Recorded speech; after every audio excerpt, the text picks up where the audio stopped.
Natalia, por favor, no te vayas sin que hable con vos. Buenos días. Bueno, acá estamos de nuevo con Beatriz. Estoy un poco cansado, usted no se preocupe. Con Beatriz Arlo, que no necesita presentación. He dicho la vez pasada que debe ser la mujer más inteligente, la intelectual más inteligente de la Argentina. Estábamos...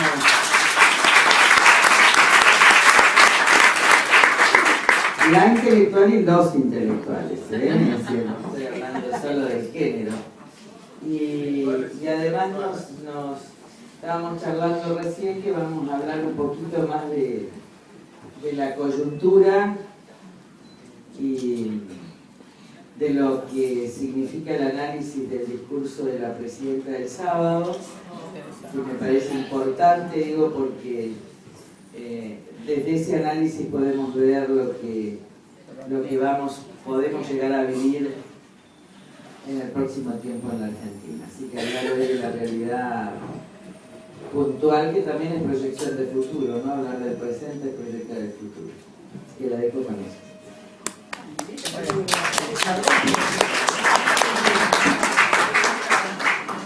Yo estoy con toda la vejencia. Ah, no, yo no. Después de 2000 kilómetros. No vamos a hacer competencia. Que te llevo varios años. Que te llevo varios años.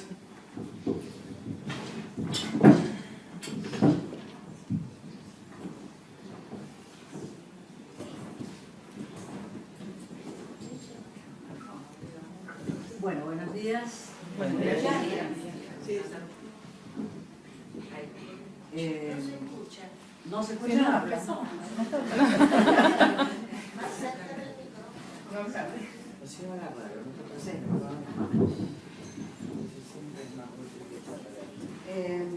Buenos días.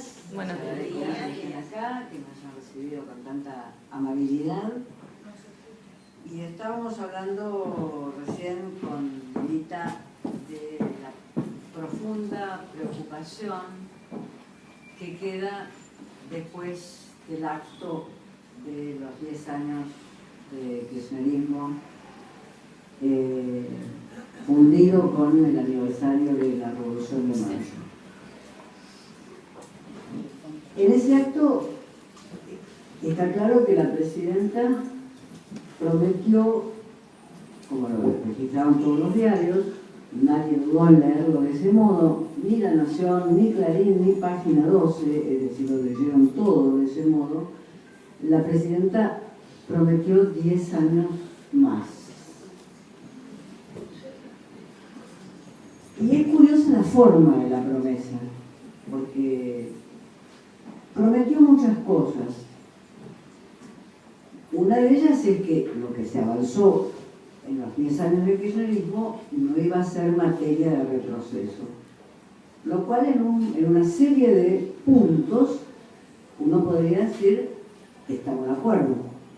Es decir, lo que se avanzó en 10 años de kirchnerismo en el sentido de la jubilación para aquellos que no hicieron, aquellos y aquellas, sobre todo son mujeres, el trabajo familiar no pago, etcétera, todo lo que se avanzó en las jubilaciones de aquellos que no habían hecho aportes, no admite retroceso.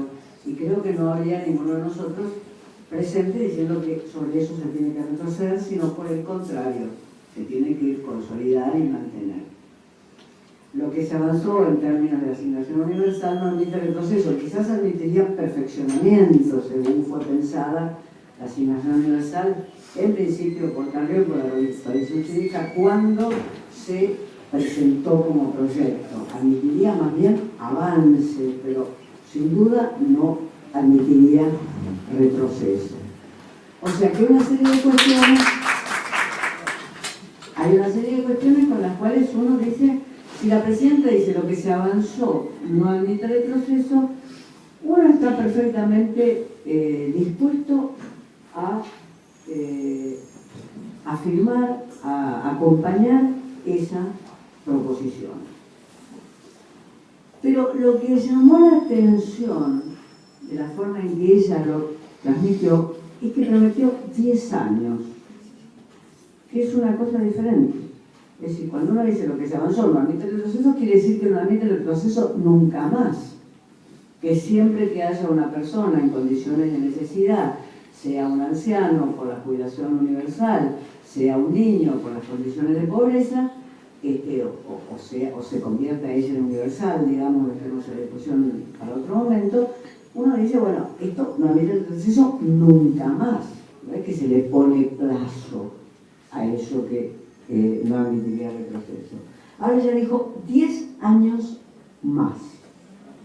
Y aquí ya no es simplemente que se van a sostener las medidas que se pueden apoyar, sin duda, que se deberían apoyar, sino que lo que se promete es 10 años más de este tipo de gestión de la política. Ustedes se habrán preguntado, tanto como me pregunté yo, ¿cómo se hará para sostener 10 años más este tipo de gestión de la política? Es decir, ¿cuáles son las soluciones políticas, las articulaciones políticas que la presidenta tiene en la cabeza para sostener 10 años más? Que yo diferencio del no admite retroceso lo avanzado, que creo que hay que diferenciar, porque si no nos ponemos en un tipo de oposición que nunca puede ver aquellos pasos que se dieron. Nos ponemos en una oposición simétrica a lo que es el kirchnerismo como oficialismo. Entonces, una cosa es lo que se avanzó en el retroceso y otra cosa es la promesa de 10 años más. Tenemos futuro 10 años más, que es futuro de un partido, o futuro de un gobierno, o futuro de una... Ay, ¿qué no te había dicho? O futuro de una transformación del régimen político. Eso no lo sabemos y tampoco lo dijo la presidenta en Plaza de Mayo. Últimamente yo, como muchas otras personas, hemos empezado a pensar que lo que este gobierno está planteando es el cambio del régimen político. Esto, yo empecé a verlo hacia fin de año, pero no me adjudico ninguna originalidad. Conmigo deben haberlo visto muchas personas, que aquí no íbamos simplemente a asistir a una pulseada para una reforma de la Constitución donde se estableciera la posibilidad de una tercera elección presidencial, sino que eso iba a venir envuelto en un cambio constitucional que seguramente no iba a poder salir por el Congreso, sino que tenía que salir de modo plebiscitario, es decir, rompiendo las formas que la misma Constitución establece para su modificación. Sabemos perfectamente que los populismos son regímenes basados en liderazgos de tipo plebiscitario, que se legitiman plebiscitariamente, sea esa legitimación en una plaza o sea esa una legitimación por el voto. Esto la presidenta no lo ha dicho y es muy probable que no lo diga todavía, o quizá nunca porque se le pasó el tiempo. Y aquí se abren dos posibilidades nuevamente. ¿Tiene tiempo la presidenta para cumplir su promesa de 10 años más de kirchnerismo? Lo cual implicaría no simplemente la reelección, que sería difícil de sacar constitucionalmente, sino más bien un tipo de movimiento que cambie el régimen y que legitime la reelección y cualquier otra cosa, ser designada reina de Francia, digamos. Un tipo de cambio de régimen que opere como operó la ley de comunicaciones, es decir, la ley de comunicaciones prometía el oro y el moro, es decir, cada uno de nosotros iba a tener un canal en la casa del cual iba a transmitir sus opiniones e ideas, y los pueblos originarios iban a tener canales, y en las villas iban a haber radios, etcétera, etcétera, para meter dos artículos, eso que todos estaríamos de acuerdo, para meter dos artículos que tenían que ver con una vieja pelea, yo diría casi personal, entre los líderes, entre Kirchner, Cristina y el Grupo Clarín. Un cambio de régimen debería, por un lado, venir envuelto, que se quiere, debería venir envuelto en eso, Nosotros sabemos que repúblicas liberales no son todas las repúblicas que existen en el planeta, que hay varios tipos de repúblicas. Nadie dice que Rusia no sea una república, por ejemplo, y sin embargo sabemos que tiene enormes diferencias con lo que nosotros llamamos repúblicas liberales, democráticas y progresistas. O sea que tipo de repúblicas hay muchas. Evo cambió la Constitución y en algunos puntos fue muy bueno ese cambio, muy bueno. Correas cambió la Constitución y en algunos puntos fue bueno el cambio de Correas, y Chávez también cambió la Constitución. Es decir, estos regímenes latinoamericanos tienen esa idea de cambiar la fisonomía de la república. Y yo no voy a hacer una discusión de principio diciendo, bueno, no se puede tocar una república tal como fue concebida en el siglo XIX o tal como fue concebida. No voy a hacer una discusión ahí. Quizás sea bueno modificaciones profundas en una república, quizás sea bueno una república con contenidos más sociales, con contenidos más democráticos, con contenidos más avanzados, etc. No sé si todos esos contenidos no están contemplados en el artículo 14 de la Constitución, no sé si no están contemplados, pero quiero decir, esta discusión vale la pena hacerla. Si la hiciéramos tranquilos, si nosotros estuviéramos tranquilos haciendo esta discusión, si no supiéramos que esta discusión tiene que ver con la reelección de un gobierno, si pudiéramos sentarnos tranquilamente a debatir, sería extremadamente importante para un país que después de 150 años diga, bueno, redebatamos cuál es nuestro pacto social. Yo hablaba desde hace mucho tiempo de contrato moral. Bueno, debatamos si llamémoslo pacto social, llamémoslo contrato moral entre las personas, entre las fracciones de clase, entre las clases. Sería muy importante que pudiéramos debatir eso. Y quizás sería importante que eso tuviera una forma institucional. El problema es cuando uno lo debate con el cuchillo en la garganta. Como también era muy importante algunas de las cuestiones que aparecían en la ley de medios. Personalmente, yo pienso que es mejor que los diarios no tengan canales de televisión. En ese sentido estoy de acuerdo con la legislación estadounidense, donde los grandes diarios no pueden tener canales de televisión. Punto. Se les plantean problemas de financiación a los diarios, hoy con internet, bueno, todos los nuevos problemas que queramos, pero yo prefiero que no haya esa concentración vertical, es decir, que uno tenga verticalmente concentrado los grandes diarios de un país con sus canales de televisión. Prefiero, en ese sentido, una dispersión. Sé que eso plantea muchísimos problemas de producción de la noticia periodística. Estoy adentro de ese mundo, o sea, sé que eso plantea muchísimos problemas de producción de la noticia periodística, pero me parece que esos problemas merecerían ser encarados sin la solución fácil de que los diarios tengan canales de televisión. Ahora, eso vino también con el cuchillo en la garganta, que era que tenía nombre. Había que liquidar a una persona, se llamaba Manieto, y a un grupo que se llamaba Clarín, con el cual antes el kirchnerismo había hecho grandes negocios. O sea, eso vino también con el cuchillo en la garganta. Y a ninguno de nosotros nos gusta que nos hagan pensar cosas que incluso pueden ser definidas positivamente. A ninguno de nosotros nos gusta que nos preparen para hacernos pensar o que nos obliguen a aceptar A, porque nos prometen que además podemos pensar y discutir Z. Es decir, nosotros queremos pensar y discutir Z sin que nadie nos obligue a pensar A. Entonces, ese es uno de las, dije dos, se habría dos. Entonces, esa es una de las posibilidades, un cambio de régimen. ¿Qué pasa la otra posibilidad? Para esto que acabo de definir, nos guste o no cómo se haga o cómo se tramite, se necesita tiempo. Se necesita tiempo como tuvo la ley de medios, que tuvo los foros que anduvieron dando vueltas por el país, que los organizó Mariotto, que anduvieron en todas las universidades, que implicaron a todas las emisoras, etc. No se discutía Mañeto en esos foros, se discutía democracia comunicativa, me parece importante, se haya discutido democracia comunicativa. Pero eso implica tiempo, un cambio de régimen implica tiempo. Y aquí viene un rasgo que es típico de este gobierno, que es un alto grado de improvisación y de repentismo.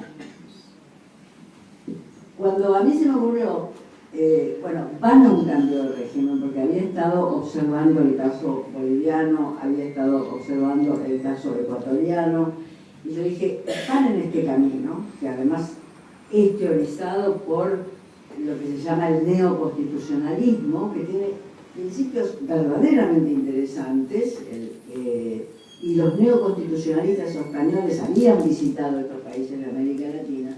Cuando a mí se me ocurrió esto, tengo la impresión de que todavía había tiempo de abrir el proceso, porque tiene que ser largo para que seamos convencidos de que tenemos que entrar a esa discusión, y para que esa discusión tenga lugar, ese proceso tiene que ser largo. Ahora, este gobierno es lo que un viejo socialdemócrata alemán en la segunda década de este siglo llamó centralismo desordenado. Entonces, ¿por qué creo yo que se pasó el momento? Porque hay poco tiempo para hacerlo, salvo que la victoria electoral que obtengan en octubre sea abrumadora. Salvo que obtengan una victoria abrumadora en octubre, hay poco tiempo para hacerlo. Y el centralismo desordenado consiste en eso. Yo creo que los discursos de Cristina son un ejemplo de centralismo desordenado. Si ustedes leen un discurso de Cristina, también cuando uno lo mira por televisión, pero si después se lee en la página de Casa de Gobierno, uno tiene el ejemplo de lo que yo quiero decir, lo que Víctor Adler, este dirigente socialdemócrata, llamaba centralismo desordenado. Es que todo cuelga de una rama, todo cuelga de una persona, y lo que cuelga es muy caótico en el interior de cada párrafo, para decirlo formalmente. ¿Vieron cómo ella se desliza en el interior de cada párrafo por no menos de 5 temas? Es decir, es como si lo abarcara todo, pero en una especie de Aleph borgiano, donde las cosas van pasando a una velocidad en la cual cuesta mucho detenerse en cada una de ellas. Esto que aparece como modelo de los propios discursos de la presidenta, que son discursos desordenados, bien dicho, todos los verbos están en su lugar, las subordinadas están en su lugar, etc. Pero desde un punto de vista oratorio uno dice, ¿cuáles son las partes de este discurso? ¿Cuáles son los objetivos en parte que se van desarrollando? Es muy difícil decir. Muy difícil decir, ella puede estar inaugurando un parque industrial y termina hablando de los jardines de infantes, o viceversa, digamos. Entonces, este modelo que se le traspasa a la oratoria, yo creo que tiene también que ver con el tipo de gestión de gobierno que hace la presidenta. Y ahí es donde, yo digo, a lo mejor se les pasó el tiempo de repetir con el cambio de régimen lo que hicieron con la ley de medios, que a lo mejor se les pasó ese tiempo, justamente porque está todo hipercentralizado, y uno diría, la hipercentralización garantizaría orden, pero está hipercentralizado de manera desordenada. Esto es una paradoja, pero estamos viviendo ese tipo de paradoja, centralismo desordenado. Esto lo decía la socialdemocracia de Bismarck, lo decía la socialdemocracia del Estado alemán, que era centralismo desordenado. Es decir, que no dejaba que crecieran otras iniciativas, no dejaba que se desplegaran otras iniciativas en la sociedad, monopolizaba absolutamente instituciones, gobierno y Estado. Ese monopolio, sin embargo, no garantizaba un principio de orden. Esto hace, por ejemplo, que no haya un discurso claramente programático. El programa, el famoso programa, proyecto, modelo, que la presidenta aclaró en su discurso del sábado, que no era solo económico, sino social y cultural, es difícil de frasear, de explicar, aún con la mejor buena voluntad, digamos. Es difícil de ver cómo se articulan esas partes. Al mismo tiempo, esto podría entonces llevarnos a una perspectiva relativamente esperanzadora, en el sentido de decir, bueno, no tienen tiempo, salvo que tengan una gran victoria electoral en octubre, no tienen tiempo para alargar esto. Además, el centralismo desordenado no garantiza un modelo de centralismo desordenado, lo estaba diciendo recién Lilita cuando estábamos esperando, es lo que va a pasar con la vigilancia de precios de los visitantes de la cámpora. Ese es un modelo de centralismo desordenado. Esas no son las manzaneras del Duhalde, coincidíamos con Lilita, no son la articulación precisa de las manzaneras del Duhalde, ni tampoco son los responsables de Manzana de la Revolución Cubana, que distaban de ser desordenados, distaban mucho de ser desordenados. Entonces, este modelo es el que se traduce en cada, este modelo de centralismo desordenado es el que se traduce en las iniciativas. Y por eso uno dice, bueno, es probable que, salvo, repito, una gran victoria electoral, es probable que no haya tiempo para esto que yo, de alguna manera, intuyo, veo que se dibuja en el horizonte, que es el cambio de régimen. Mi otro yo, me dice, si hay un rasgo verdaderamente notable de este gobierno, es su oportunismo. No quiero decir oportunismo en el sentido de aprovechar simplemente una situación en la cual que uno no preparó, es decir, de colgarse a una situación que uno no preparó y de cambiar las ideas que uno tiene para colgarse a esa situación. No quiero decir oportunismo en el sentido, sino lo quiero decir en el sentido deportivo. Cuando uno dice que un jugador es oportunista, es un jugador que sabe aprovechar las circunstancias en el momento preciso. Cuando uno dice un jugador de fútbol, es oportunista porque sabe estar en el lugar preciso, en el momento preciso, para abalanzarse sobre las circunstancias. Y esto es una cualidad que el peronismo tiene históricamente, que pierde cuando se acerca a su final, pero que tuvo el peronismo histórico, el primer peronismo, quiero decir, el peronismo de Perón en el gobierno. Y que no perdió solo por la muerte de Evo, me parece que esa es una hipótesis equivocada, no perdió por la muerte de Evo, sino que fue perdiendo porque verdaderamente su final se iba acercando, su agotamiento político se iba acercando.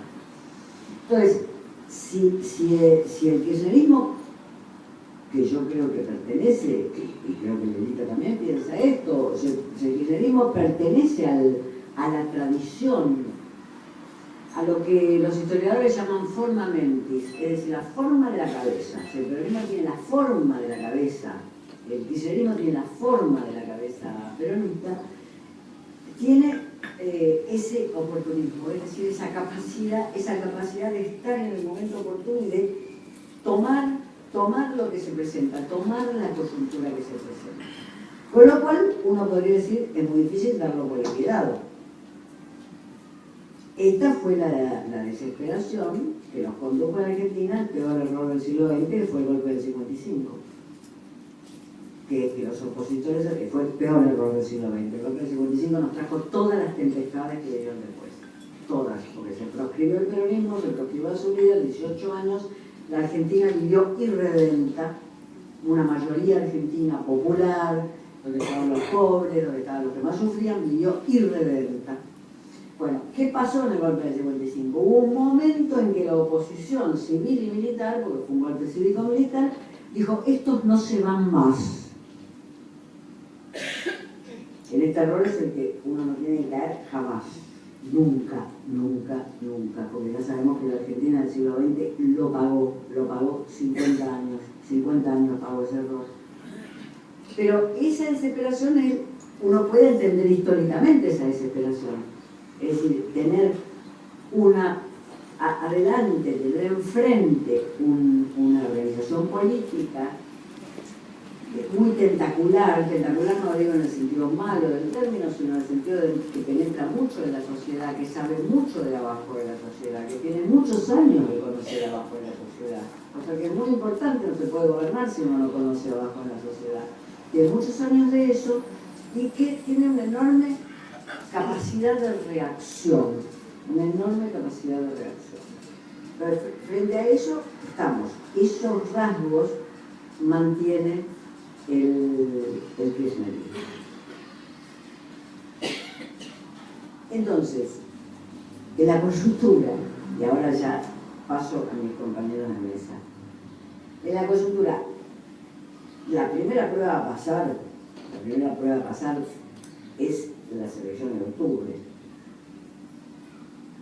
En el título de esta mesa estaba la palabra negacionismo. No podemos negar en corto plazo en función del mediano. Las elecciones de octubre son verdaderamente importantes. Ahora, son importantes, y acá, en mi opinión, y la mesa dirá la suya, son importantes a como dé lugar, en el sentido de que son importantes a ganarlas a como sea, no. No hay peor elección ganada que la elección ganada a como sea. Tenemos también de esos vastas experiencias, entre otras la de la Alianza, entre otras de las vastas experiencias de la Unión Democrática. La alianza que hizo Lizardo de la Torre con el... Entonces ahí hay que ganarlas y hay que ganarlas distritalmente. Por suerte son elecciones distritales. Y en cada distrito hay que conformar una alternativa que sea lo más democrática, lo más amplio posible, pero que no sea cualquier cosa. Entonces, estas próximas elecciones son fundamentales y no hay que ganarlas a como de lugar. Porque yo voy a dar mi explicación, no solamente la explicación histórica, de la cual mi lista dio 3 ejemplos. También mi explicación tiene que ver con mi caracterización de este gobierno. Esto no es una dictadura. Solo a una dictadura se le gana elecciones a como de lugar.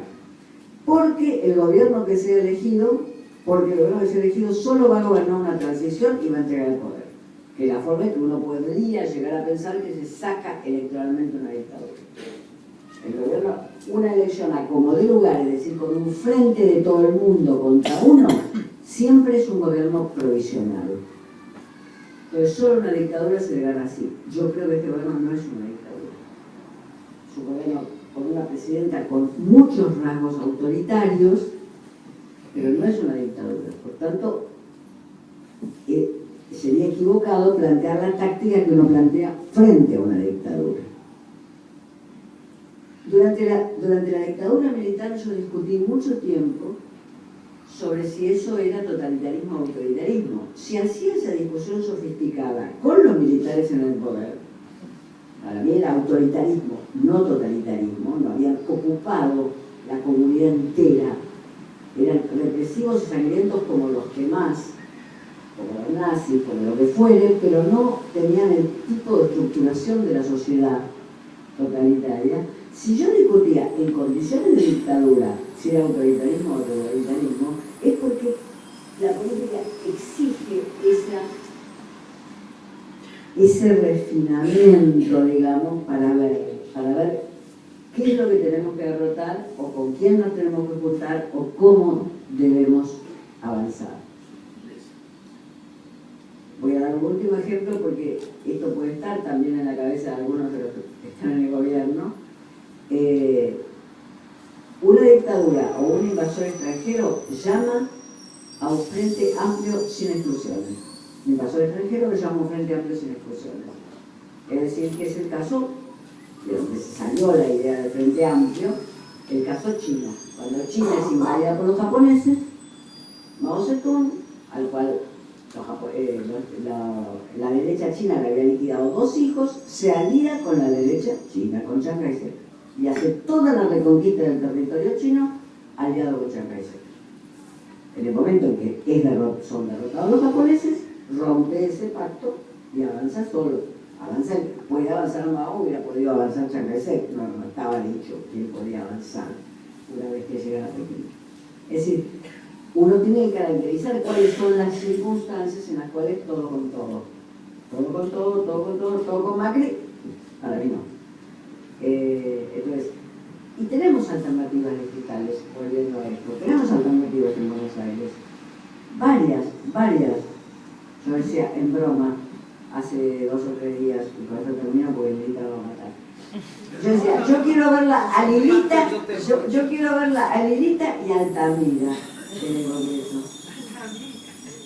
Yo quiero verlo a los dos, porque son grandes constructores ideológicos.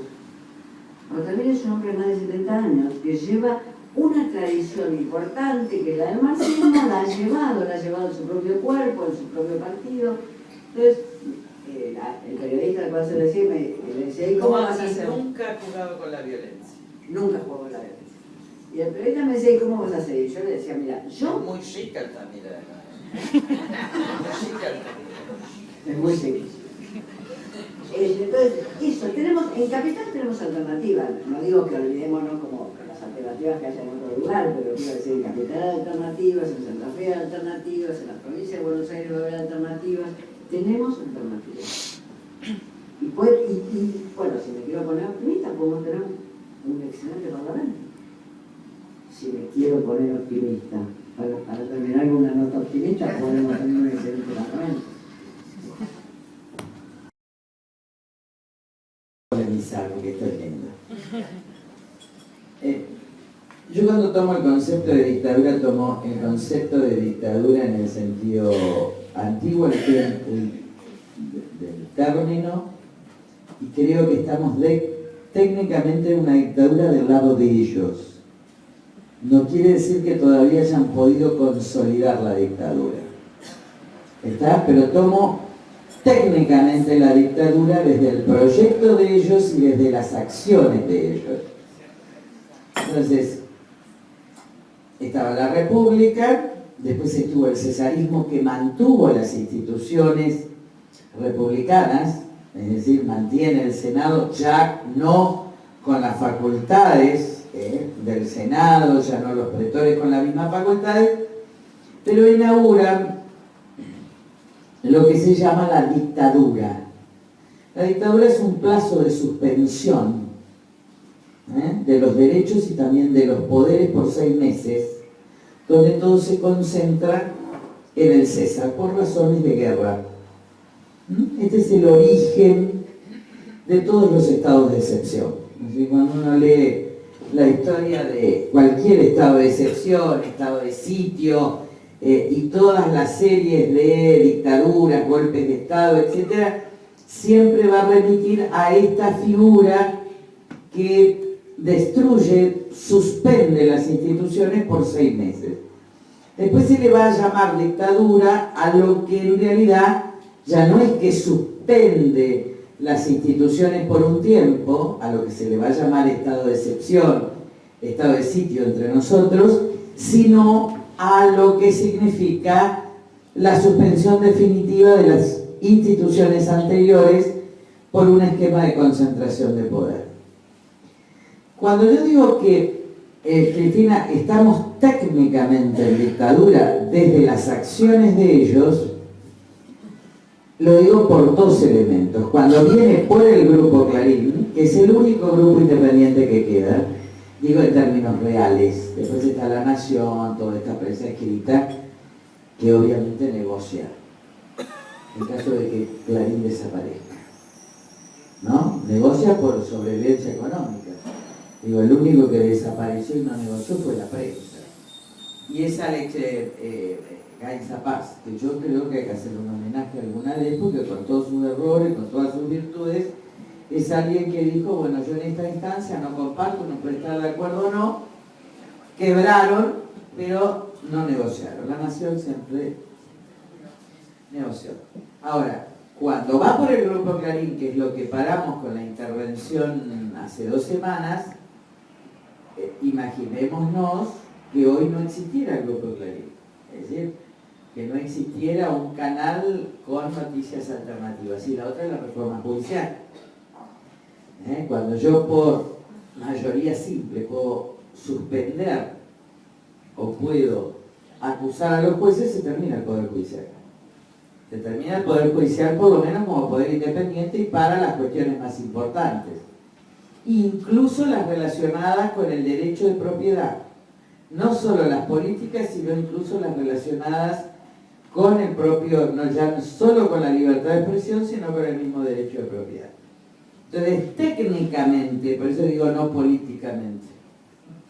Yo nunca uso la palabra políticamente estamos en dictadura, sino técnicamente este gobierno ya ha ejecutado algunas con ineficacia notoria gracias al desorden que habla Beatriz y a la desprolijidad, etcétera, pero técnicamente ellos están.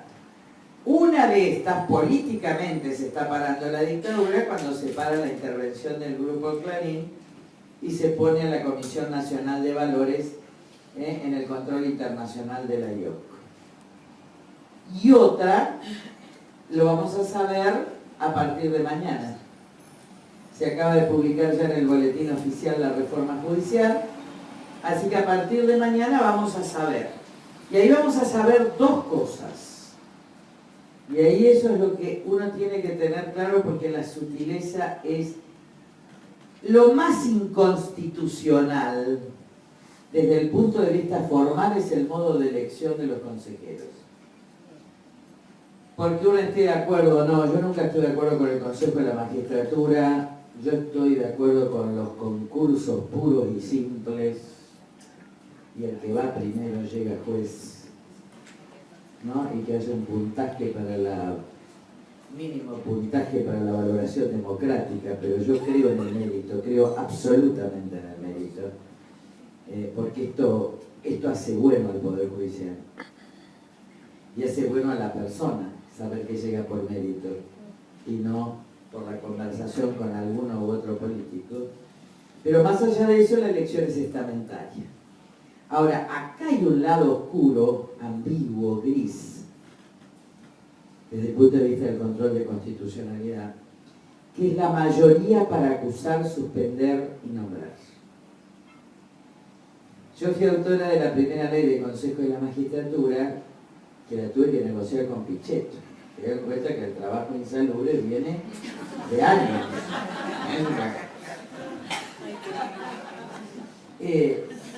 Yo era vicepresidente de la Comisión de Justicia, tenía un año de diputada nacional, así que se imaginan que esto fue con toda la inexperiencia, pero sí con la experiencia de ser profesora titular por muchos años.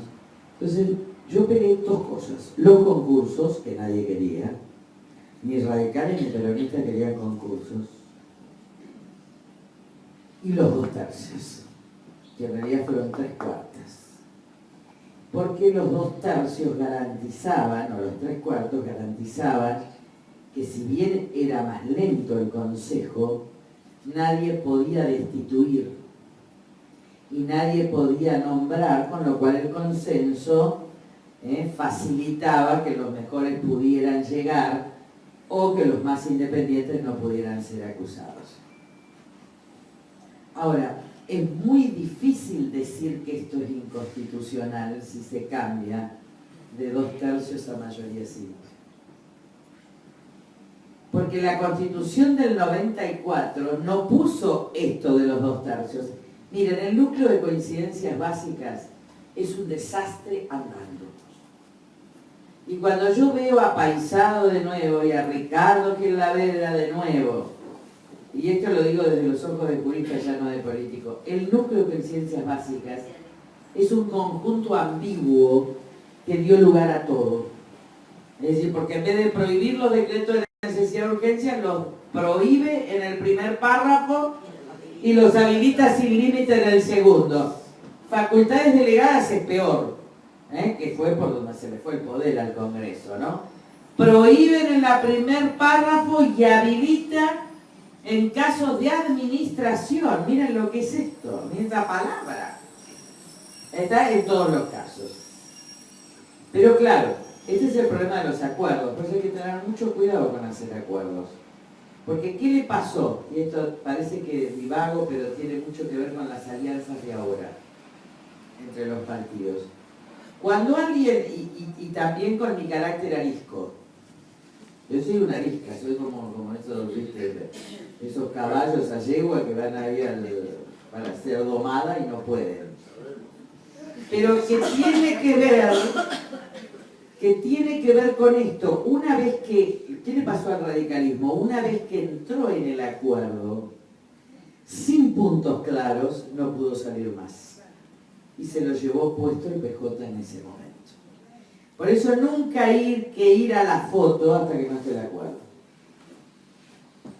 Hasta que vos no sepas.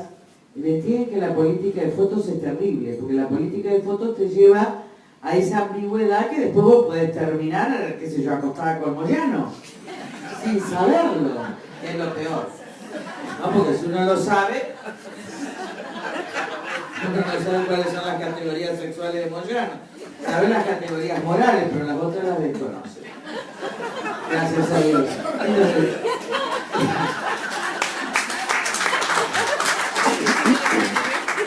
en este caso, te diría que técnicamente, en términos de dictum, es decir, de concentración, en manos de una persona, y ya no de un César,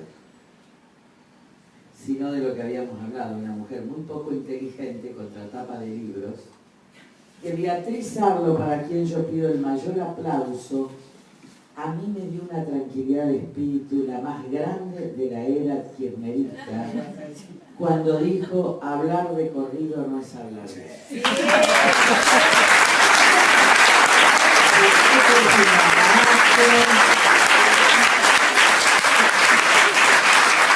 Porque vieron que si no, uno parece, sobre todo con otras mujeres, parece como que uno habla por envío. Ah, yo dije, ay, qué gracia esta mujer cuando lo leí y era un bálsamo. Mira, yo creo que era el mismo efecto de la comunión en Jerusalén. Una cosa maravillosa. Bueno, entonces, estoy hablando de ese dicto. Y me parece que no habría que sacarle en tiempos contemporáneos las palabras precisas a las cosas. Sobre todo para medir el actor del otro. Porque Guillermo Donner, ¿viste? Todos empezaron con las democracias delegativas y las democracias... Yo sigo pensando que la democracia es liberal.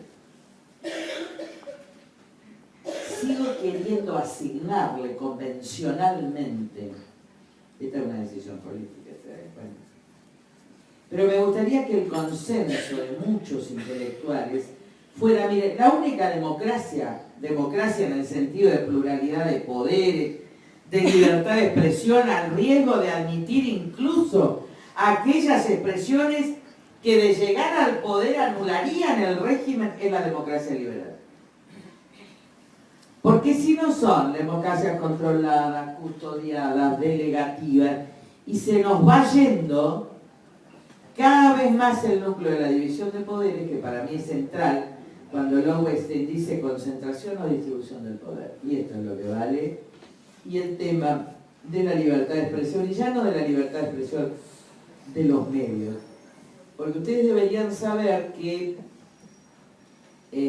siempre llamé dictaduras aquellas democracias supuestamente liberales que prohibían a los partidos antiliberales. Que fue el gran tema de la izquierda, las proscripciones de la izquierda. Si yo creo que la democracia liberal es buena porque tiene que reconocer y admitir aún a los partidos que prometen que de llegar al poder cambiarían la democracia liberal. Es decir, un esquema de apertura y de libertad, y que habría que condicionar esto. Lo que está claro es que esto no es una democracia liberal, tampoco es una democracia popular, porque si no, no habría fraude. Una democracia popular deja a todo el mundo. Tampoco es una democracia de ciudadanía popular, porque hay clientes, sigue habiendo clientes, y en esto es una proyección mayor. Y voy al discurso de la presidenta, que no lo escuché, gracias a Dios, pero que lo escuchó nuestra... Porque yo algo reconozco en Beatriz, esa capacidad de poder estar en el discurso, de poder analizar el discurso, y de no irse a dormir. Yo me voy a dormir. ¿No? Y no solo por bronca, yo no tengo bronca contra Cristina, yo tengo una enorme pena como... Ustedes, todo el mundo sabe, yo tengo pena porque para mí son vidas muy poco inteligentes. Para mí son vidas que desperdician, que destruyen lo que en el fondo desean. Porque lo que en el fondo decía Cristina es ser reconocida por todos, es ser aplaudida por todos, es ser una líder reconocida institucionalmente, y lo que no le da, y le da para el autoritarismo, para el capricho, para el resentimiento, por la venganza. Si finalmente, teniendo todas las condiciones para ser lo que soñó ser, es lo inverso. Por exaltación de sus propias miserias personales, por incapacidad, además, de autonomizarse de ese ser de él. ¿No? Que también eso habla de un mal gusto. Ahora, ¿en qué casos el discurso es preocupante? Yo creo que ella ya habla de 10 años más, pero no habla de ella. Creo que habla del proyecto político, porque ya no puede hablar del proyecto económico, pero ya no habla de ella. Y es muy curioso que lo empiecen a sacar a Vudú, para sacarle a ella el peso de la reelección. ¿Se imaginan que Vudú es lo menos peligroso? ¿Verdad? Lo menos peligroso hoy como candidato sucesor de Cristina es Vudú. Es alguien al que todos van a patear en la primera de cambio y él se va a ir con una sonrisa la misma que tiene hoy. Porque es un tarado. ¿No? Y ya tuvo su hora. Pero juega dos, fíjate, sale lo de Vudú y ella habla de 10 años más, pero ya no, y habla de él. Ya habla... Hay algo que yo leí en el texto, que posiblemente después me puedan corregir, porque yo lo leí en los diarios, y leerlo en los diarios es muy segmentado, porque uno no está en el contexto, donde ella dice, si cuando esto se termine, si esto no está, ustedes van a perder el ingreso ciudadano a la niñez, etc. Es cuando venga el abismo, ustedes pierden conmigo. Esa direccionalidad al pueblo es, creo que me voy al abismo, pero les aviso que ustedes vienen conmigo. Con lo cual no es solo asustar. Creo que hay una sensación muy clara en ella y un inconsciente en ella de irse. Y que está ejecutando las acciones para eso, pero que además amenaza al pueblo. No vaya a creer este pueblo que cuando yo no esté van a tener algo. El otro elemento que ahora lo atempera, pero que ya lo desató y que me parece central, Robert Castell en Metamorfosis de la cuestión social. Como me gusta el cigarrillo, el café y todas esas cosas que decía, comparaba la violencia de los 70 con la subversión, la guerrilla, etcétera, como se quiera llamar. Él lo llama subversión. Habla con la subversión de los 70 y subversión anómica. Y el problema, cuando trata el problema de los supernumerarios, Robert Castell, Metamorfosis de la cuestión social, es un libro lindísimo, largo pero lindísimo. Y entonces plantea el tema de cómo fue funcional al sistema, que después vino neoconservador, represivo en los 80, la guerrilla de los 70, pero cómo a su vez pertenecía a las clases medias, estaba organizada, no estaba compuesta por gente excluida del sistema, sino que en todo caso beneficiada del sistema. Y estaba todo en el marco de un cierto orden. Orden en el manejo del Estado y orden también en la guerrilla. La guerrilla era ordenada, no era desordenada.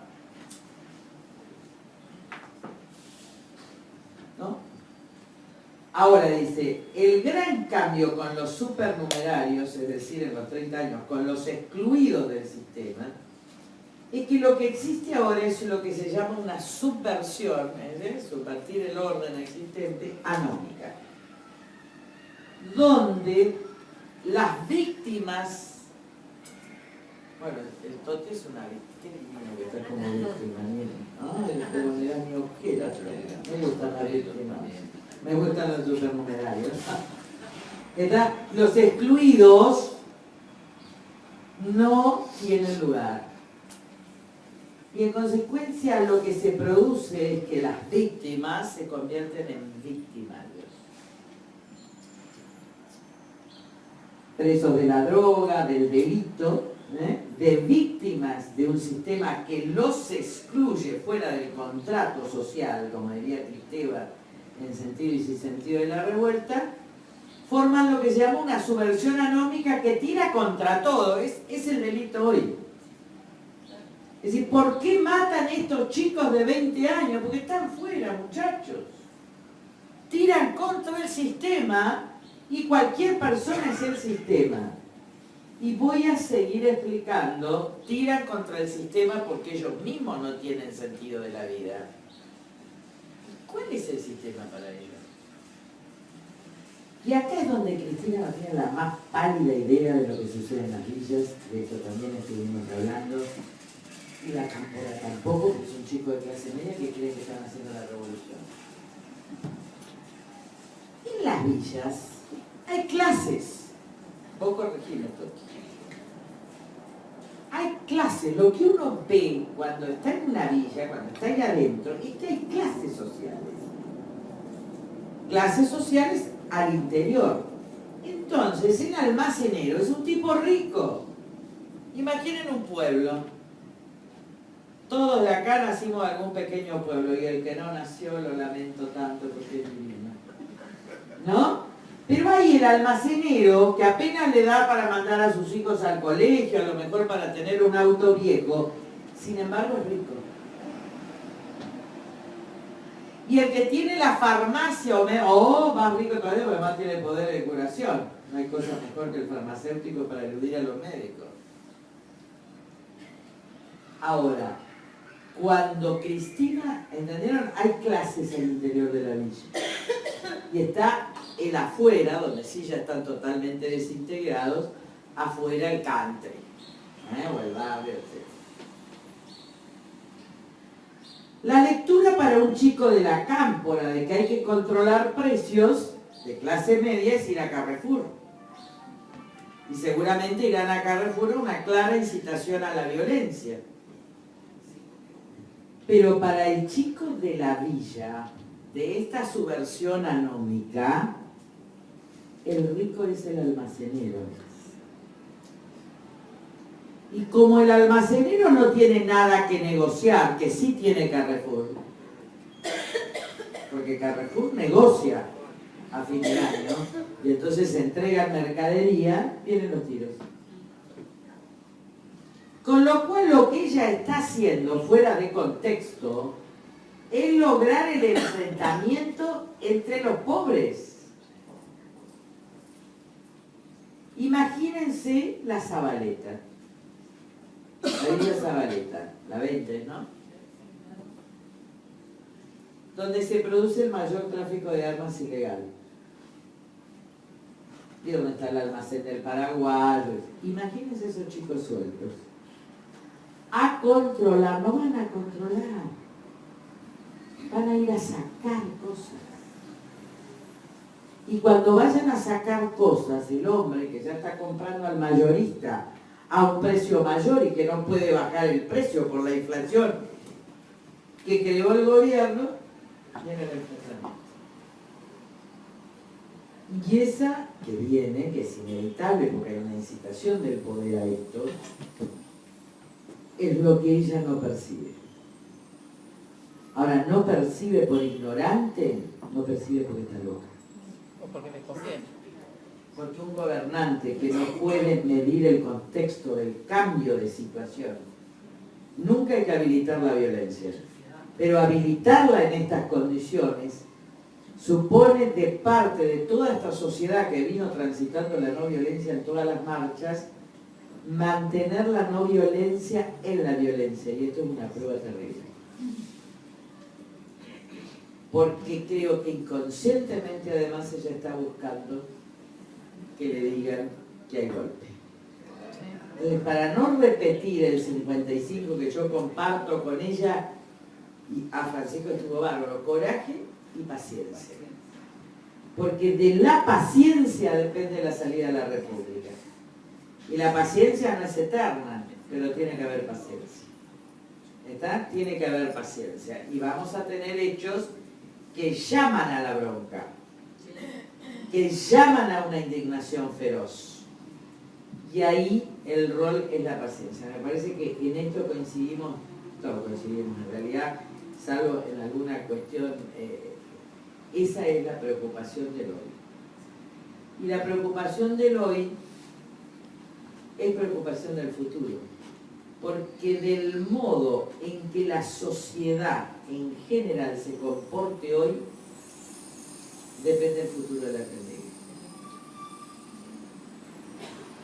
Si hoy jugamos a la no violencia, el futuro de la Argentina son 50 años de república. Si hoy nos prendemos en la violencia, todo continúa igual, eso sí, con cara de petit four, de masita de pot. Y guarda, el establishment está jugando tan mal como está jugando el gobierno. Porque el establishment pone en este momento los candidatos a presidente. Y eso no se hace. Ya lo hicieron con Cobos en la crisis del campo, miren dónde terminó Cobos. Y lo están haciendo con Massa y con Sanz desde hace 2 semanas. ¿Y dónde van a terminar? Entonces vieron que hay como 2 golpistas jugando. Son golpistas porque están desesperados. Esa desesperación va a aumentar ahora. Porque en realidad cuando ustedes leen las editoriales de hoy dice va contra los almaceneros y los empresarios. Es decir, que ya fue por el Poder Judicial y va contra los empresarios. Los empresarios lo que van a querer hacer es tirarle la gente al gobierno.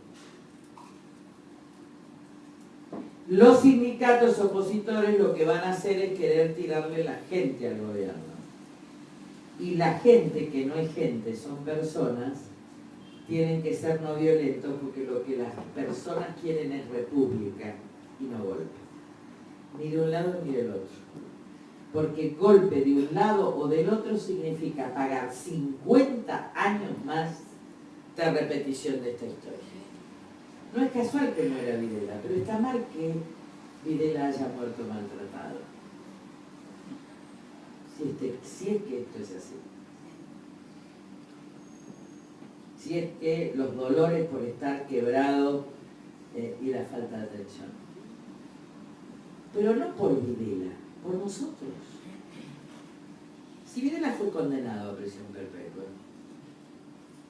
y nosotros peleamos para que exista esa condena, pero ningún condenado, por más que sea un genocida, tiene derecho a morir maltratado, porque ese es el Estado de Derecho.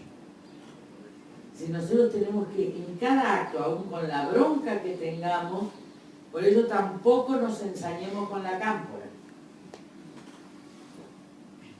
¿Está? No nos ensañemos con la cámpora, que es mi última preocupación y lo paso a Toti. ¿Por qué? Porque es cierto que puede haber tipos grandes alimentando, de hecho en los 70 había tipos grandes alimentando. Desde chicos de 14 años que querían ser guerrilleros, estaban alimentados por tipos de 24 años que estaban en la guerrilla. Y la verdad que 10 años es mucho, ¿no? Y estos chicos de 14 o 15 o 16, de los cuales todos tenemos amigos, parientes, hijos, qué sé yo, no, hijos no, pues no me da, pero, por ejemplo, yo tengo una íntima amiga, María Julia Morresi, que es la mujer de Fernando Piedro, la que muere en Margarita Belén. Fernando era más grande que nosotros, tenía 24 años, iba a Cuba y no traía las poesías. Fernando era lo más, además era lindísimo. Chicos, estábamos todos en el tercer tiempo de rugby. Todos. Nosotros, los montoneros, todos nosotros no teníamos la menor idea, teníamos 15 años. Y si hubiéramos tenido idea, hubiéramos estado con ellos. Esto es así, porque ellos eran nuestros referentes. Ahora, María Julia, que es esta íntima amiga mía, que se escapaba de la escuela. María Julia siempre vivió en la inocencia perpetua, con el hermano, eran unos vagos, callejeros, divinos, totalmente inconscientes de la vida, no le menos la matemática, no le importaba nada. Ella vivía jugando, se puso de novia con Fernando. Es decir, que después tuvo años de tortura divina. Así que se imaginan lo que pasó a esta chica. Hasta que en el 78, 79, con la acción de muchísimos de mis padres, de todo el mundo, ella logró volver. En la situación de María Julia están muchos chicos de la Cámpora que creen en esa revolución. Que creen que están haciendo una revolución. Y que pueden matar a alguien. Entonces creo que también llegó el momento de producir este discernimiento. Porque si no, lo único que falta es que este país termine estigmatizando de nuevo a chicos de 18 años arrastrados por una banda de ladrones.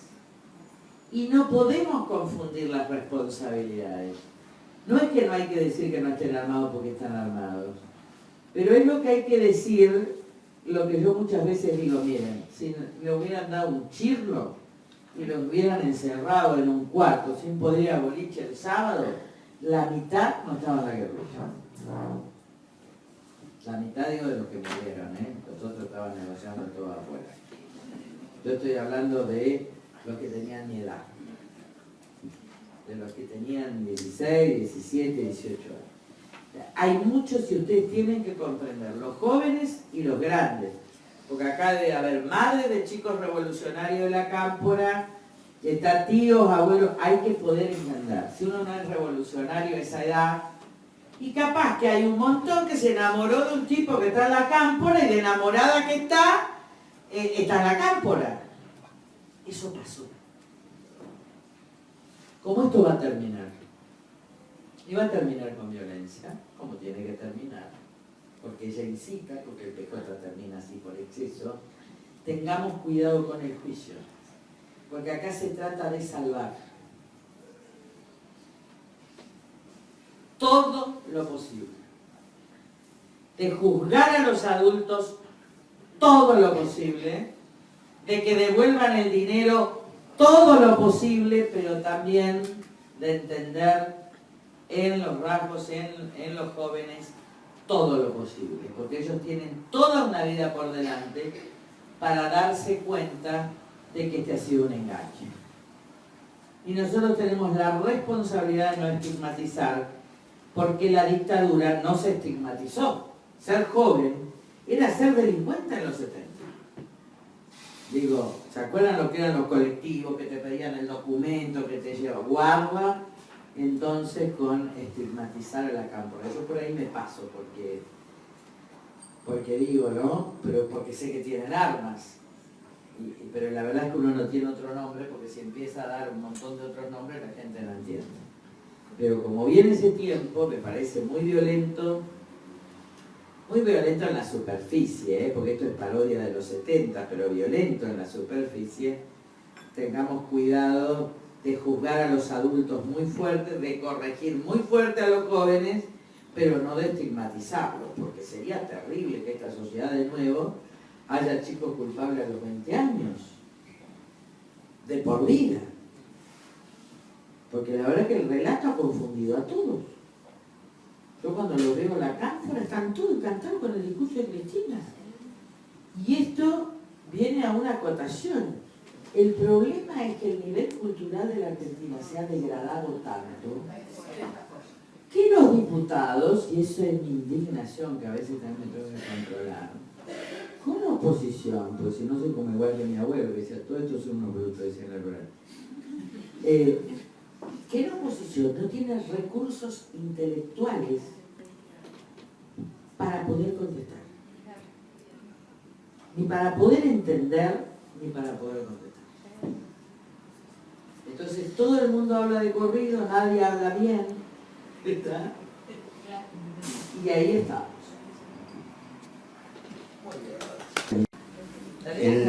El desayuno pasado salió la crónica en Clarín de Silvia Nasta.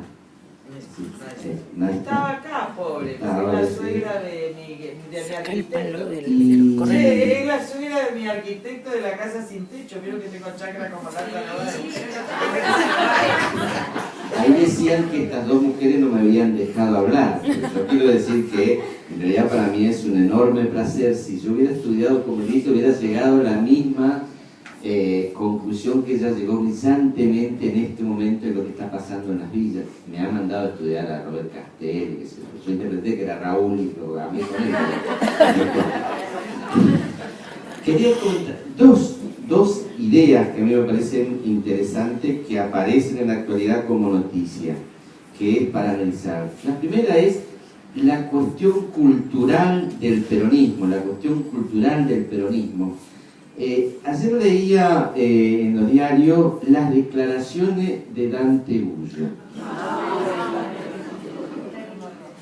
A mí me parece que el kirchnerismo, y esto lo venimos diciendo, ha llevado a la obscenidad lo que estaba presente en el peronismo de hace mucho tiempo, que es esta cuestión de la transgresión a la institucionalidad en nombre de la justicia social, que en algún momento eso se cumplía, digamos, ¿no? Se transgredía un poco la situación de las instituciones republicanas y se daba prioridad a la cuestión de la justicia social. Eso era parte del peronismo y se podría decir que era la gran discusión con el radicalismo, que el radicalismo sostenía las instituciones, pero la cuestión social lo dejaba para después. El kirchnerismo lo ha llevado a un lugar, creo, de obscenidad, esto, y que está anclado en situaciones, me parece, fundamentalmente en el movimiento obrero, de cómo el movimiento obrero se fue haciendo peronista. Se fue haciendo peronista por el poder de negociación que tenían los sindicatos para obtener resultados, dejando algunas ideas que estaban presentes, es decir, cómo cambió de mano los sindicatos en la década del 50. Y hay un ejemplo, me parece que estuve leyendo hace poco, sobre un sindicato azucarero en Tucumán, me parece que era, donde había un dirigente clasista, Milton Vázquez, que era muy querido por sus compañeros, y lanza una huelga al gobierno de Perón. Y el ofrecimiento, pedían, no me acuerdo si era el 10-15% de aumento, y el ofrecimiento es el doble a cambio que lo echen a Milton Vázquez. Y el sindicato, después de alguna resistencia, eso acepta eso, y Milton Vázquez es derrotado. Pero la gente todavía tenía culpa, y entonces la resistencia que hace Milton Vázquez le ofrecía su casa para que no sea apresado, porque era un hombre combativo y todo. Pero el peronismo fue haciendo esto y transformando la cultura de los principios, de los valores, de lo que sostenían cada uno, a cambio de algún elemento material que hiciera que se fuera cambiando esto.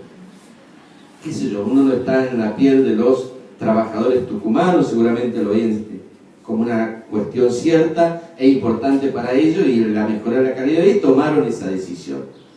El tema es que hoy el kirchnerismo, todo eso que era parte de la historia del peronismo, lo ha sacado a luz de manera obscena. Y esto me parece que es lo que está marcando el fin de ciclo de una forma de hacer política que se trasladó también a otros partidos. Por eso decimos, el kirchnerismo ha mostrado que hay kirchnerismo en otros partidos, que la cuestión de la asistencia, la cuestión del clientelismo, no es que es patrimonio solamente del peronismo. También quienes han gobernado de otros partidos han hecho exactamente igual, porque es la forma que tienen de dominación sobre los sectores más pobres.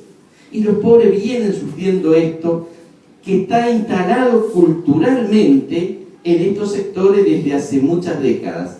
Por eso es el núcleo más duro al que hoy se dirige la presidencia, con la asignación universal por hijo, con todas las cosas que le dice yo te doy y si viene el otro te lo saco.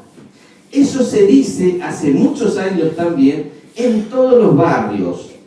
Si vienen los otros, y los otros pueden ser del propio partido, de otro, a vos te sacan el plan, el terreno, el plan federal de vivienda, todo lo que el Estado le da es el chantaje que tienen en la forma de hacer política, que el kirchnerismo lo ha llevado a la obscenidad. Y que se ha trasladado a todos los sectores sociales, porque también es el ONCA y ahora lo quieren llevar a Comodoro Pi. La unidad básica, que es una forma de relación entre el Estado o el partido político que está en el Estado y la gente, es eso. Es decir, esta forma de hacer política es lo que está en cuestión. Y creo que Dante Gullo lo pone que es para analizar, porque esto lo piensan todos. Y bueno, si hay, ojalá hubiera 100 Lázaro Báez. Porque él considera que eso es una forma de transgredir y que está bien en tanto y en cuanto les sirva para mantener el poder. Y es más, ha dicho también otra frase ahí en el reportaje en La Nación, y sí, algunos hay empresarios que son favorecidos con las obras públicas. ¿Y cómo es la frase? ¿Qué novedad? No sé, una cosa así, diciendo, está todo bien, está todo, como en el barrio, los muchachos que se dan con el paco te van a decir, ¿cómo andás, Juancito? Todo bien, todo bien, todo bien. Dante Gullo es eso, está todo bien, pero es el kirchnerismo. Esa es la primera cuestión que decía, a mí me dio mucha bronca, porque también nos interpela como sociedad. Eso es el kirchnerismo, no es solamente una cuestión de acumulación política, sino también una cuestión cultural. La otra cuestión es una noticia que creo que salió hoy en la editorial de La Nación. Venía escuchando la radio y ahora que se había planteado la cuestión me parece interesante. El diario La Nación parece que ha sacado una nota, por lo que escuché en la radio, donde dice que ya hay signos del pasaje de la República de Weimar, como lo leo, de la República de Weimar al fascismo. Ahora hay signos para la nación. Hace rato que hay signos. Y este debate intelectual sobre la conceptualización de dictadura, no me voy a meter. Pero a mí me parece que la categoría política sí es importante para poder popularizar algunas cosas que queremos decir. Digamos, entre el concepto y la categoría hay diferencias, y la categoría de un gobierno autoritario, populista, dictatorial, a mí me parece que hacia eso vamos, y la política debe anticiparse, porque está bien que los diarios hagan la crónica, pero la política tiene que saber cuál es la estrategia para anticiparte y evitarla. Porque los diarios van a hacer la crónica cuando se instale el fascismo, y está bien, esa es su tarea, pero la política no puede decir lo mismo que los diarios. ¿Qué quiero decir? Que no pueden ser los diarios los que te den la estrategia política. Y eso me parece que también es parte de la cultura y que está instalada en la oposición en la Argentina. Son los editorialistas de los diarios los que le dicen a los diputados, senadores, lo que tienen que hacer. Entonces la política ya deja de ser el espacio donde uno se prepara y diseña estrategia. Yo creo que sería interesante, también no leí, por ahí lo dice, no leí la crónica de La Nación, de decir que esto lo decía Lilita hace 1 año y medio, digo, cuando perdió y dijo, vamos a este tipo de régimen y hay que salir a resistir. Hay signos desde antes de las elecciones, pero se profundiza los signos a partir de las elecciones del 2011. Pero está bien, no le podemos pedir al periodismo la estrategia. Entonces, esta cuestión de las categorías me parece importante, que no es solamente una discusión intelectual para definir un gobierno, sino que es fundamentalmente política. Tomar estas categorías a mí me parece que nos abre la cabeza hacia dónde vamos. Y en este sentido, yo también me parece que es necesaria una interpelación a la sociedad. Hay mucha angustia en la sociedad. Hay una enorme angustia en la sociedad. Yo he estado en varios lugares y te preguntas, pero bueno, ¿qué va a pasar? Y más cuando uno nombra a Lacan por el que van a seguir, que me parece brillante esta cuestión de la subversión anómica, no sé cuál era lo que había dicho Lilita. Eso es lo que está pasando en los barrios. los muchachos se preparan para ir al supermercado chino. No importa si la presidenta dijo de un supermercado chino o no. Y acá sale toda la agresión que hay en estos estamentos sociales que existen en los distintos lugares donde cada uno se ubica de acuerdo a lo que tiene y ve al otro de acuerdo a las conversaciones que hay por arriba. Y esto pasa desde hace mucho tiempo.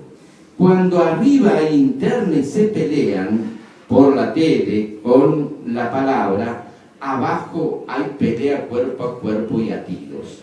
Porque ahí se entiende la política de otra manera, es decir, no es como sucede en el Parlamento, donde uno le dice cosas al otro y después negocia por abajo. Ahí no. Y el poder parainstitucional que existe hace que esta cuestión económica sea más profunda porque hay algún tipo de organización de los sectores más marginalizados que lo fueron construyendo y que son los que hoy están, se podría decir, a la ofensiva en esto también. Y le han habilitado este poder parainstitucional para que hagan lo que quieran. Y es más, su relación con la política, aquellos chicos que están en la droga, qué sé yo, le da un enorme poder y una enorme capacidad para hacer las cosas que tienen que hacer. Y esto me parece que es lo grave también en cuanto a lo que hoy está pasando. Ahora, y acá viene la interpelación también, ¿le podemos pedir a los pobres que salgan ellos mismos de esta situación cultural que lleva décadas en esta situación? Creo que no. Los indicadores sociales dicen todo que estamos peor, ahí le escuchaba creo que a Ganata, que estamos peor que en el 80 y pico. Estamos peor. En el 80 no había, recién empezaban los asentamientos, y la villa era un lugar todavía de tránsito y los loteos se hacían y uno podía comprar la casa. Hoy están los asentamientos y ¿sabe qué pasa? Los asentamientos se extienden. La gente no sale del asentamiento para ir a una casa en un barrio urbanizado. Se extienden los asentamientos al costado, en todos lados, y eso hace que el conglomerado de marginalidad sea mayor, con las mismas condiciones de relaciones sociales que existían antes del asentamiento, de violencia, de droga y todas esas cosas. Entonces, no pueden ser los pobres o las madres de los chicos que están en la droga, que están tratando de sobrevivir desesperadamente. Hay mucha gente que pide a grito que a su chico lo lleven a un centro de atención. Ahora, esos centros de atención no existen. A no ser que los lleven a algún centro de atención si está ligado al puntero político, que ese rol también cambió, Antes el puntero político eran como las manzaneras, era gente que se preocupaba por su vecina, que estaba ahí, que era natural que esa relación. Hoy vienen de afuera. Eran unos chicos que están en el barrio y el que trae al Estado la droga y le da impunidad a los chicos. Si todas las relaciones han sido trastocadas en estos últimos años, yo creo que hay que repensar también la cuestión del clientelismo, cómo se hacía, la reivindicación del puntero, que de alguna manera era una persona que uno le tenía cierto respeto, se pasaba todo el tiempo ahí tratando de solucionar el problema de la gente, y su relación con el Estado le daba ciertos privilegios. Hoy es al revés. Vienen los punteros al barrio, se instalan y desde ahí construyen un poder pensando en la política. No, el puntero pensaba en su gente y tenía algunos privilegios, era al revés la lógica. Hoy vienen algunos para hacer puntero porque desde ahí le da poder en la política. Y yo creo que eso es lo que también se tiene que cambiar. Ahora, medio de verdad en esta desesperanza que hay o la impotencia para solucionar los problemas rápido, uno le da mucha bronca, digamos, la no comprensión, el pretender que los pobres salgan solo como si un abogado se tirara los pelos para sacarse, el no compromiso de los otros.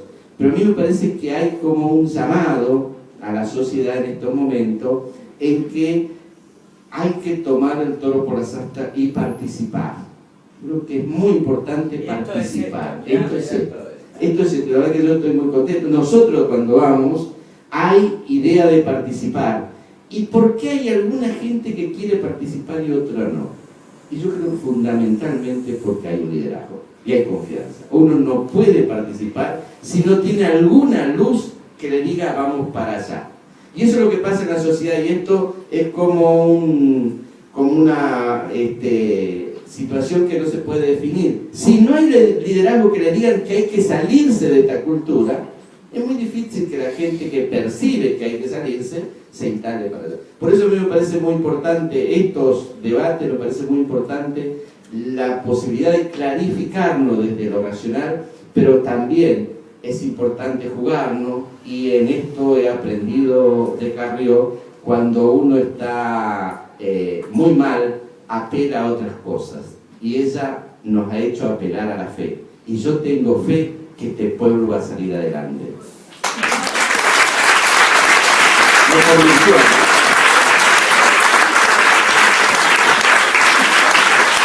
En mi comentario nada más.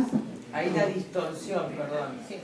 Ahí la distorsión que hubo, yo quise hacer una aclaración. Nosotros, en realidad, el modelo social nuestro, el modelo social del proyecto del 2003, del 2007, etcétera, donde ella extrae por presión el proyecto de ingreso ciudadano a la niñez, pero segmentado, es decir, a los que no trabajan, lo cual no es el proyecto nuestro, es la distorsión absoluta de ese proyecto, porque toma como plan social focalizado lo que es un plan social universal como el de la escuela pública.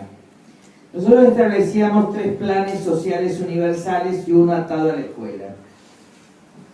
Sepan, todo con recursos por fuera antes del reparto nación-provincia.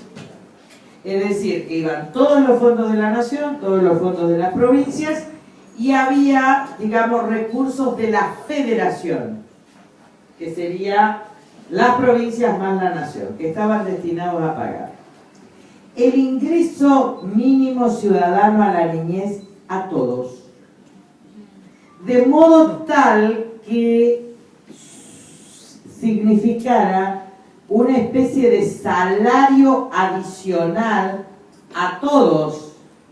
No era para los desocupados, no era para los que, era a todos, destinado y cuyo titular era el niño y administrado por la madre, que sería como el viejo salario familiar en épocas de pleno empleo, pero que estaba atado al padre, ahora estaba atado a la madre, con lo cual recomponía el salario de todos los sectores y permitía sobrevivir a los que no tuvieran salario.